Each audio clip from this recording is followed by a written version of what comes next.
Good afternoon.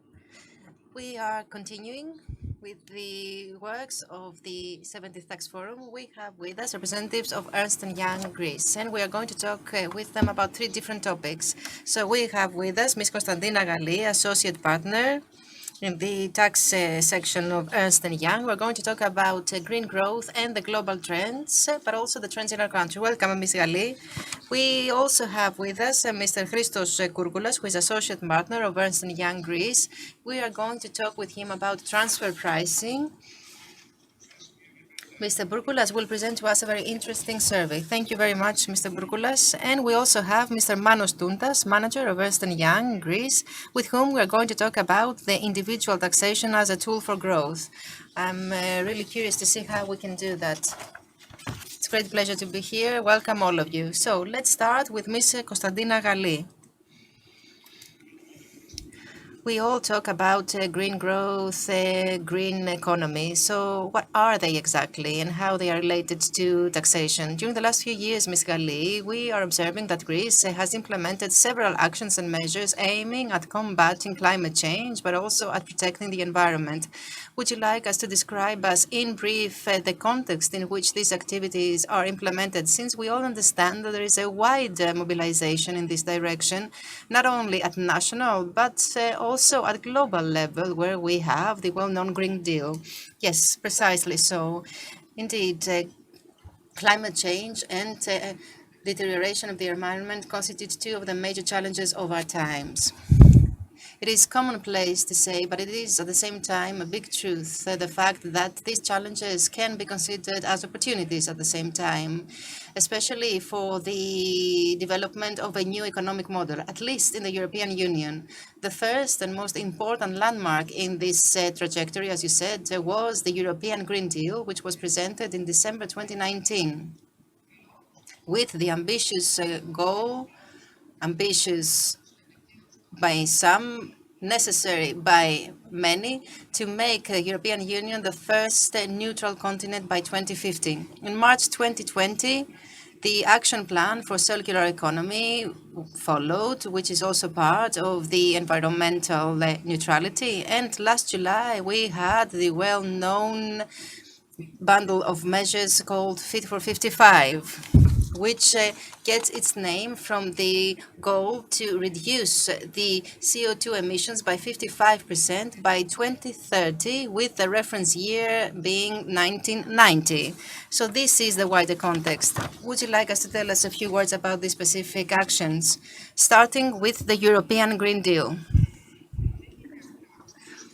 The objective is to make climate neutral by 2050, but apart from these, there are also some economic objectives. Basically, we can talk about the new developmental strategy of Europe aiming at the transformation of its economy so as to make it more effective in terms of resources utilization, but also to remain competitive in the international environment. The second plan is the Action Plan for Circular Economy, which is also a very ambitious plan since it includes revised legislative proposals with the focus being on waste. The objective is to produce goods and services by using quantitatively fewer resources, qualitatively more environmentally friendly resources. The objective is to minimize or even to neutralize completely waste at all stages of production, but also after the end of the life cycle. You will allow me to talk about very briefly to the 7 axes which are critical to the circular economy: plastic, textile, electronic waste, building and construction, food, water, nutrition, nutrients, batteries, and cars. So you can understand how many sectors of the economy are expected to be impacted. We are talking about a very wide range, almost all sectors of the economy. Yes, and a few words about the Fit for 55 plan, which includes 13 actions which are inextricably linked. The objective is to allow the European policies pertaining to environment, climate, transport to be reformed in such a way as to be adequate for reaching the objective of CO2 emissions reduction.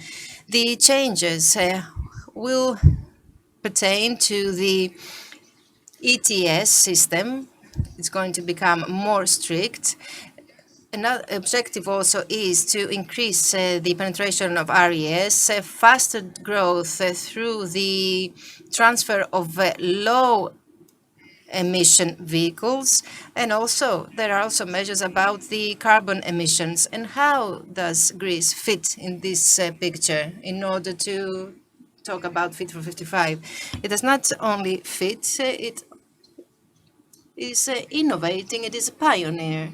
Basically, through the national action plans for circular economy and energy,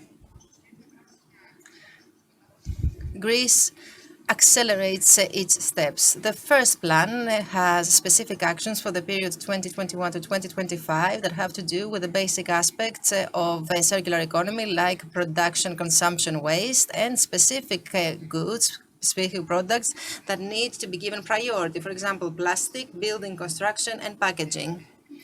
We also have the Center for Energy and Climate that has a specific roadmap for reaching the specific objectives by 2030.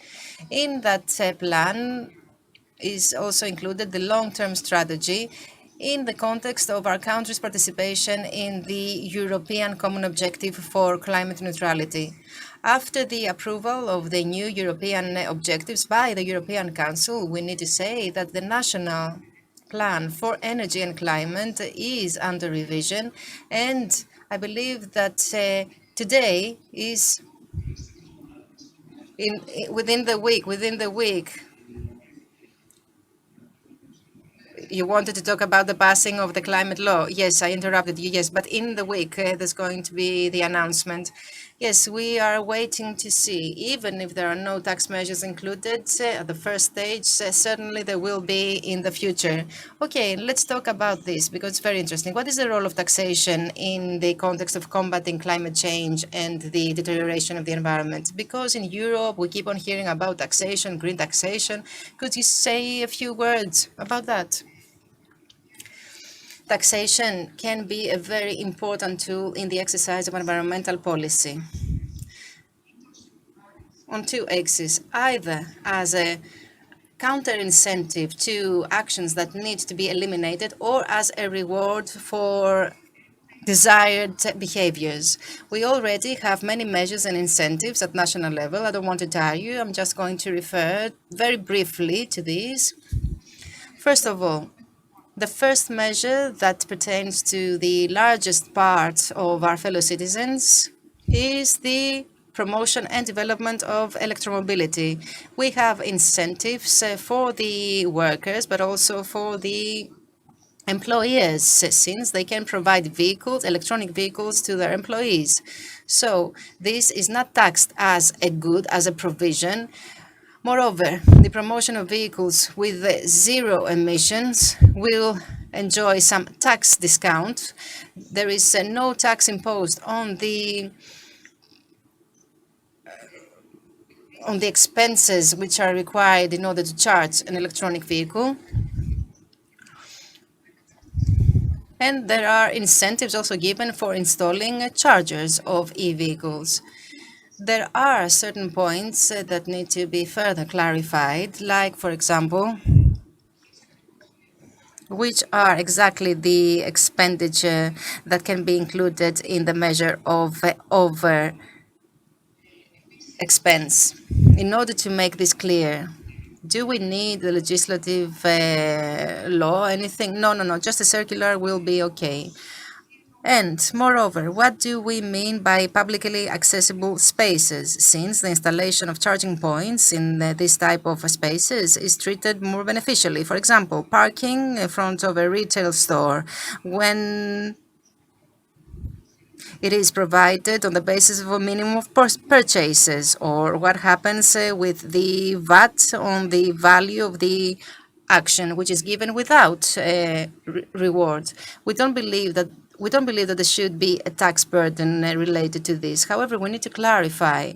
Now, the range of measures is wide when it comes to duties, contributions, the indirect taxation, as we would call it. First of all, we had a widening of the actions which are considered to be donations in terms of VAT, as long as they are made in the context of prevention of waste creation. In other words, before the products are taken to the landfill, before they become waste. And these include food, drugs, clothes, goods used in order to meet the needs of the refugees. We also have the landfill duty from the 1st of January 2022. It will start from 20 euros per ton and will reach 55 euros per ton, and that is as of 2027. Now, those who are obligated to pay are the authorities responsible for waste management and the local authorities responsible for this type of services. The well-known plastic bag duty, which is 7 cents per plastic bag. This money is collected by the Independent Authority for Public Revenue. We have the duty for recycling of products, the packaging of which contains polychloride. It is the well-known PVC, 8 cents, the recycling duty. The 4819 law is very interesting because it refers to the responsibility of the producer on the basis of the principle the pollutant pays. We have the contribution for the environmental protection pertaining to plastics of single use in the sector of mass restaurant services, that is packaging of food and drinks, 4 cents. And it's worth mentioning that everything we mentioned, the plastic bag duty, the recycling duty, and the contribution to plastic goods have a reciprocal character. In other words, the revenues are collected by ADE, but they are given to the National Recycling Organization in order to finance the necessary actions. Important to say is the non-recyclable packaging duty. It is actually a burden that was decided by the European Council in December 2020, 80 cents per kilo.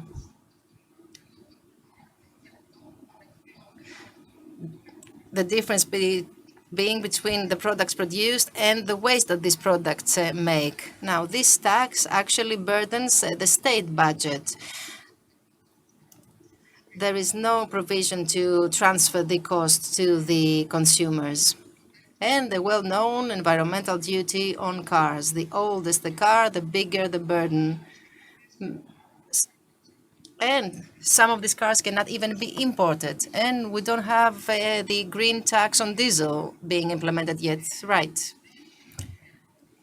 The measures haven't been developed to the extent that they should. We expect to have many developments, and in the future, we're going to deal with these issues far more than we do now. Okay, very interesting what you said about taxation. Shall we now give the floor to Mr. Christos Bourkoulas, who will talk about transfer pricing and the changes of business approach? You have a very interesting research that you want to present to us, Mr. Bourkoulas. We would like you to tell us a couple of words on the identity of the research and its basic points. Thank you for the opportunity given to present the findings of our survey. It is a worldwide research conducted ever since 1985, every 2 or 3 years, aiming at grasping the the rhythm of the market. People like those attending us now participate, CFOs, tax directors, approximately 1,000 persons all over the world participate in this year's survey in more than 100 countries in 25 branches. The big picture of this research is the following. It seems that the executives are faced with two challenges over the next 3 years. First, global tax reform. How will the tax be able to follow these rampant developments at the global scale? Second, supply chain. How will transfer pricing come in tune with the change of supply chain in the business? And third, it seems that all this will create an increase of price-to-price audits. Would you say elaborate on these three challenges? Let us strive from the global tax reform and supply chain. Well, okay, the global tax reform, if one bears in mind that only in 2013, in G8 in the UK, the then Prime Minister David Cameron put the seventh T. The agenda was open trade, increased transparency, and fair tax. And this offered a political boost to the plan. And where we currently are in 2020 with BEPS 2.0 PRN and Peer 2 that are to be examined, and also through the developments of last year with the public CPCR of the European Union, one might think that it is difficult to keep up with all those developments. As it was shown from the survey, almost three-fourths of the participants replied that indeed are in difficulty in keeping up with the volume, the speed, and the complexity of these taxation changes. And also three-fourths replied that they expect an increase of the needs in both external and internal resources, so as for transfer pricing to keep up with all those reforms. Now, let us see the supply chain and major issue.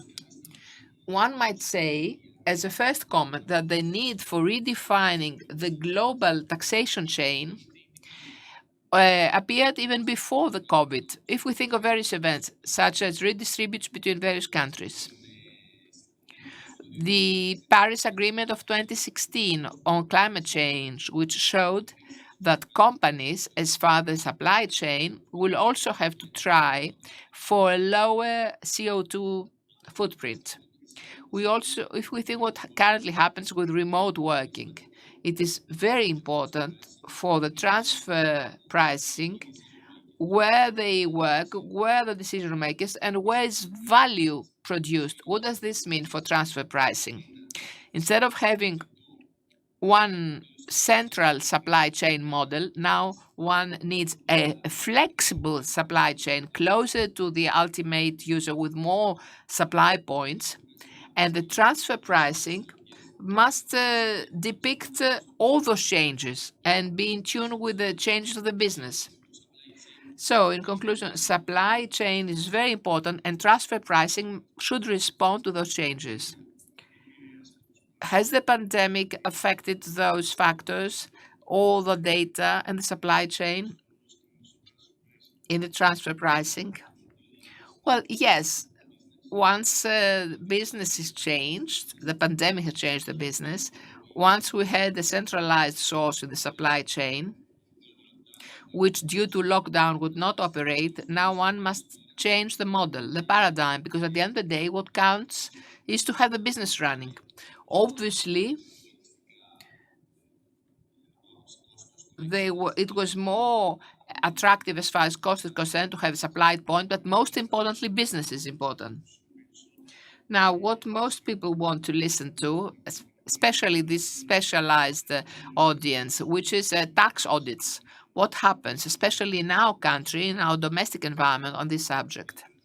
Well, this is an interesting query, and whoever had tax audit, they have perhaps shrills down their spine or whatever. So let us see the overall picture. It seems, therefore, the global scale that tax authorities, due to COVID, are under pressure for increase of taxable incomes. The additional changes will bring about more transfer pricing audits. More than half of the participants expect an increase of audits over the next 3 years in various sectors. But most importantly, the three would be, first, on issues of IP, intellectual property, of steady facilities and management fees. It is interesting. Therefore, there's a new environment. Now, transfer pricing audits have at the hand a greater source of information through Masterfry, BCN. There's a greater connection and cooperation between the tax authorities, leading, of course, to interdisciplinary and multinational audit teams. It is interesting to see that in the operational plan of the independent public administration income authorities, there is the following logo: participation of the multifaceted audits in course.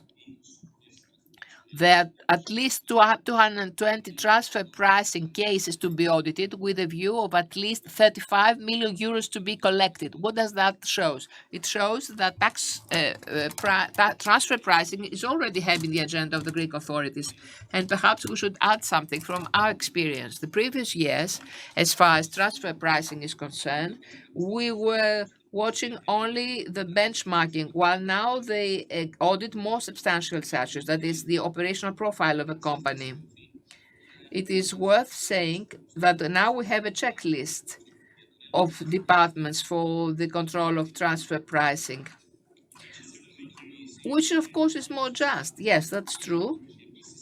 And it also, yes, it is more advanced. These tax audits are far more advanced. From my experience, I can say that it was referred in some audit. There was a court decision from Denmark so as to further boost their position. So it seems that now we have a very demanding environment with regard to transfer pricing audits in Greece as well. I see. Now let us go give the floor to the to Mr. Tundas, the CEO of Ernst& Young in Greece. Let us see the taxation of persons, physical persons, and what are the incentives offered in Greece through the special taxation regimes. Well, first of all, let me tell you that during the last 2 years, the Greek legislator has proceeded in an unprecedented introduction of regulations with regard to physical persons taxation with a view to attracting persons who used to be foreign residents to repatriate them. And let us refer, in this limited time, we have a time, to 3 special tax regimes that have been introduced over these last 2 years, addressing a different profile of taxpayers. On one hand, the regime of 5A of the so-called high profit, high net worth individuals, and the other is 5B, physical persons with revenues of pensions abroad who opt to reside here, and 5C regarding foreigners, free professionals who come to reside in Greece so as to work here or launching their own company, a new company. With regard to the high net worth individuals, this addresses physical persons with great estate who for at least 5 over the last 7 years were not residing in Greece as taxpayers and want to transfer their tax basis in Greece by investing a minimum of 500,000 euros within a 3-year horizon in 2 or 3 different investments. The benefit of coming under this regime is that this person becomes a tax resident in Greece with regard to goes under subject to the agreements of no dual taxation, and by front paying 100,000 euros down payment doesn't have to declare any foreign income and is exempted from any other tax obligation in Greece for the next years. Also bring in members of the family, next of kin, a spouse, children, so forth, by adding an additional 2,000 euros per person annually. Furthermore, certain other tax exemptions from legacy and inheritance tax is envisaged, as well as the possibility to cover the presumed income without further justification with regard to revenues inflowing from abroad. Now, with regard to pensioners, foreign pensioners, which might be state pension or perhaps insurance premium paid, It addresses physical persons who were not residents for at least 5 of the last 6 years and come from a state with which Greece has a special cooperation agreement in the field of taxation. They come to Greece, they transfer their tax basis here and pay for the non-Greek revenue a 7% flat tax, with the possibility to have this tax deducted under certain circumstances, the taxation they have already paid abroad. Finally, a most recent regime and most interesting for us Greeks, that is 5C, regards physical persons who used to be residing abroad for at least 5 of the last 6 years. They come back and repatriate from a state with which Greece has an agreement of administrative cooperation, and they come and are employed here as salaried persons, or by establishing their own company. It regards mainly only new jobs created and regards persons that want to stay in Greece for at least 2 years. The response of the Greek tax authorities to those demands made. What is the way they manage them? And what is the result? Precisely because this framework gives very strict deadlines, both for the tax authority and the taxpayers who make these demands. Our experience is that these demands have specific deadlines set. The taxpayer has specific deadlines to complete his file, and the tax authority has also specific deadlines in issuing the final decision, either approval or rejection. And we've seen over these 2 years that those deadlines are fully observed, and there's great response from Greek authorities and great and keen interest for a timely settlement of the demands of the taxpayers. That's important. What should be clarified or should be further identified by Greek authority? Well, let me touch upon certain points. If we had more time, we might be able to make a more technical discussion. First of all, as far as high net worth individuals are concerned, we definitely need a clarification from the Greek taxation authority on the way this will be implemented, of that disposition on controlled foreign companies. Perhaps a clarification or corroboration should be offered by the Greek tax authority that this rule will not apply in the case of the physical persons that are under this regime, because this is an income of foreign origin and therefore they have paid the taxes abroad. There definitely has to be a clarification and perhaps the introduction of an exemption from the rule of Article 4 or 5A, in order not to eventually consider the person, this company, as residing in Greece, which is actually being governed by a high net worth individual who has opted to reside in Greece, but the company is abroad. Is there such an interest?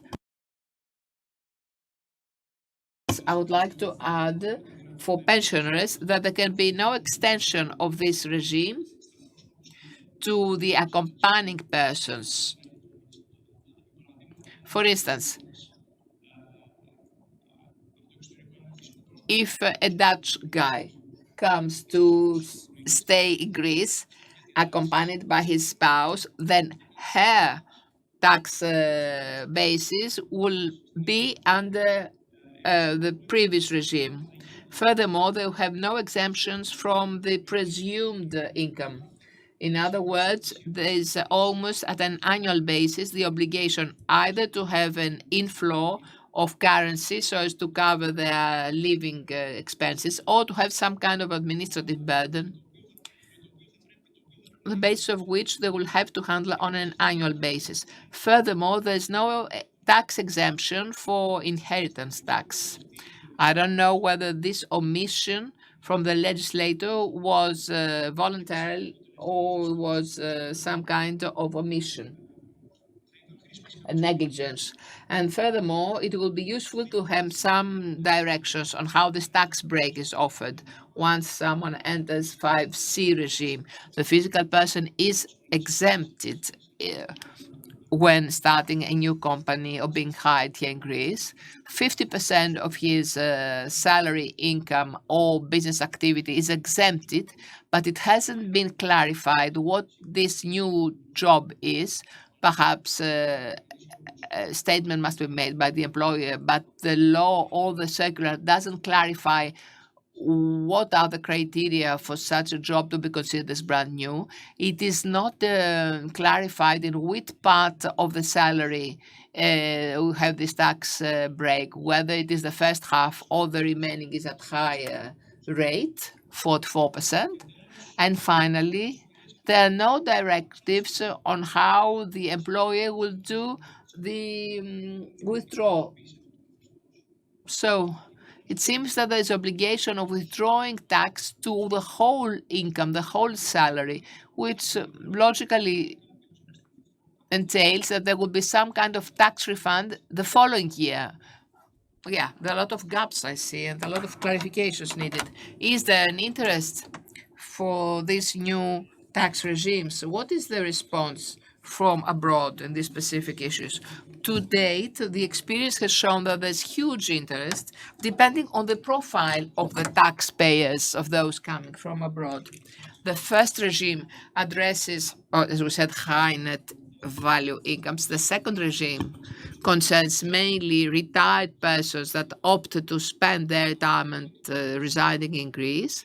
The third regime also regards Greeks that have left the country during the previous brain drain, and now they want to follow the brain gain, but also foreign professionals with high expertise who also opt to come be employed in Greece. I suppose that the common place for all is that they want a stable tax regime, right?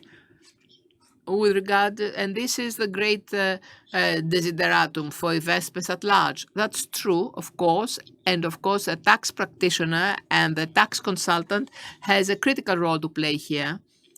We gave, in a nutshell, some concerns and problems and queries we have. In any way, the role of the tax consultant during the preparation of demands and also throughout the residence of the foreigner here is most useful. Thank you. Madam Galli, I would like to ask you the last. You mentioned, enumerated a series of green taxes and dues. Are we perhaps led again to an over-taxation? That is, taxes and dues which are kind of counter-incentive for environmental protection. Will we have again such a phenomenon of taxation as it was with the indirect taxes at the time of third-party use and so forth? Well, this is very logical for Greek reality.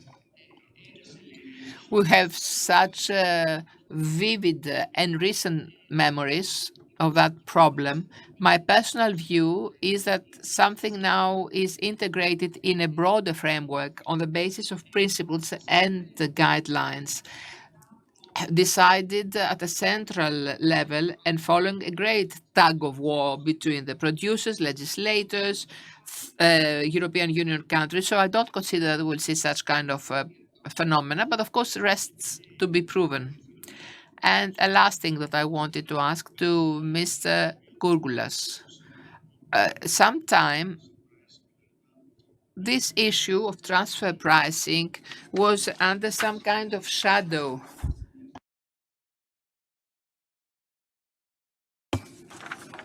Has this changed?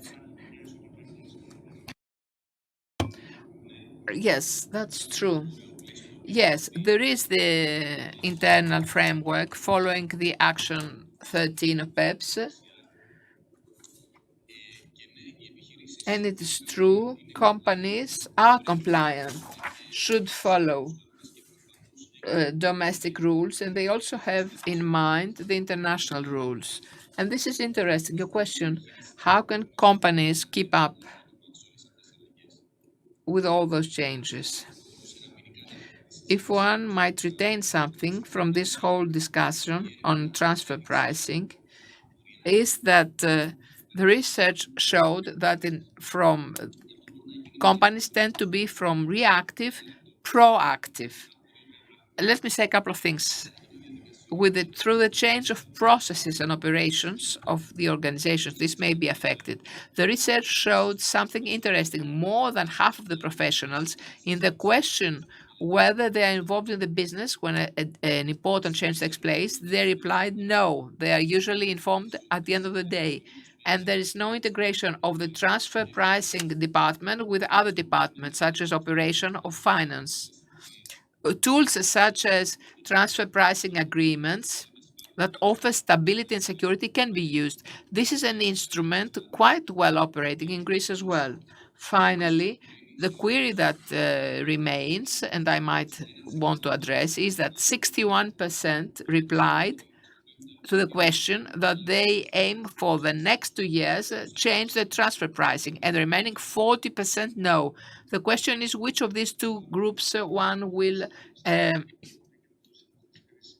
follow into, follow in. Thank you. We warmly thank all the speakers, and we continue.